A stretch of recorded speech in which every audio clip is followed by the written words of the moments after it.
Saudari-saudaraku, banyak orang menggugat keesaan Allah dalam ajaran Katolik. Nggak cuma satu atau dua sih yang bilang kalau orang Katolik itu menyembah tiga Allah. Kalau kita browsing, banyak kok tulisannya, videonya juga sih. Herannya, kok bisa ya ada pandangan-pandangan seperti itu? Lucunya lagi, banyak orang mencoba menanggapi pandangan-pandangan itu dengan menggunakan berbagai analogi. Ada yang menganalogikan rokok, api, dan abunya. Dan masih banyak lagi, nggak mungkin kan disebutkan satu persatu. Emang sih, berbagai usaha menjelaskan perlu diapresiasi. Tetapi penjelasan-penjelasan seperti itu kiranya tidak seutuhnya benar. Kalau ingin menjelaskan, ya mari kita kembali ke pilar gereja Katolik, kitab suci, tradisi suci, dan magisterium. Mari kita baca kitab suci. Dalam Injil Markus bab 12 ayat 29 ditulis, "Hukum yang terutama ialah, dengarlah, hai orang Israel, Tuhan Allah kita, Tuhan itu Esa." Cukup jelas kan? Kalau belum masih ada kok, santai saja. Yesus menunjukkan persatuan yang tak terpisahkan dengan Allah Bapa. Aku dan Bapa adalah satu. Yohanes bab 10 ayat 30. Nggak cuma itu aja sih. Yesus juga menunjukkan kesatuannya dengan Bapa soal penciptaan. Kristus adalah Sang Sabda yang ada bersama-sama dengan Allah, dan firman itu adalah Allah, dan olehnya segala sesuatu dijadikan. Jadi tidak mungkin dong Yesus menjadikan segala sesuatu jika ia bukan Allah sendiri. Terus bagaimana dengan Roh Kudus? Pernyataan Yesus sangat jelas. Roh Kudus adalah roh kebenaran yang keluar dari Bapa. Boleh dibaca dalam Yohanes bab 15 ayat 26.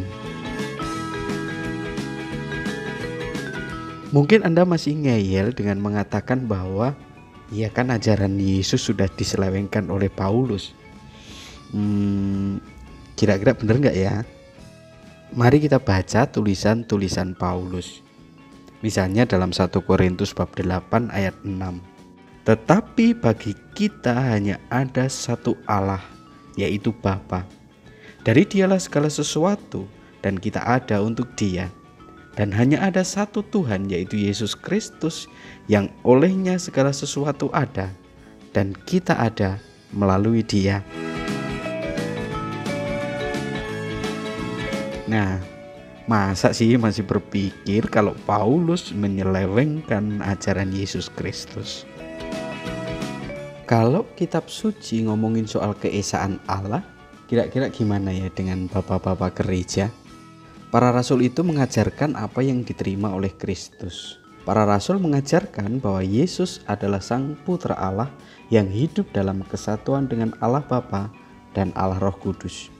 Nah, ajaran inilah yang dihidupi dan diwariskan kepada penerus-penerusnya. Di sini aku sebutin beberapa aja ya.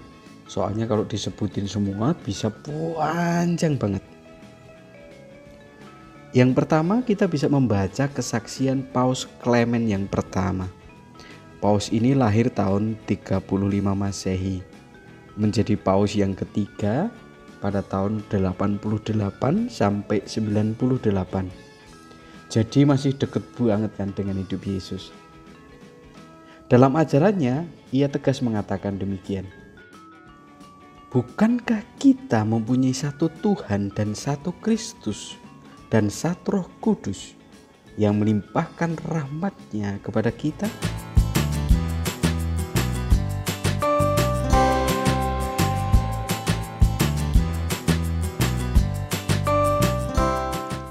Ada lagi Santo Polikarpus. Santo ini hidup tahun 69 sampai 155. Sebelum dibunuh ia berdoa demikian. "Aku memuji Engkau Allah Bapa. Aku memuliakan Engkau melalui Imam Agung yang ilahi dan surgawi, Yesus Kristus Putramu yang terkasih. Melalui Dia dan bersama Dia dan Roh Kudus, kemuliaan bagimu sekarang dan sepanjang segala abad. Amin."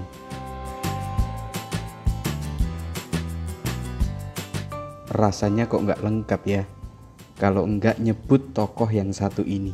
Dia adalah Santo Agustinus, tokoh besar gereja yang hidup tahun 354 sampai 430. Ia menulis hubungan Allah, Putra dan Roh Kudus. Allah Bapa dan Putra dan Roh Kudus adalah kesatuan ilahi yang erat, yang adalah satu dan sama esensinya. Sebenarnya masih banyak lagi tokoh, tapi aku sebutin 3 saja ya. Sepertinya udah mewakili sih. Nah, kitab suci sudah, tradisi sudah, apalagi ya? Oh iya, magisterium kan belum. Bagaimana magisterium mengajarkan soal keesaan Allah ya?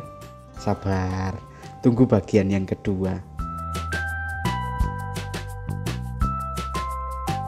Jangan lupa like, subscribe, dan centang loncengnya supaya kamu gak ketinggalan informasinya.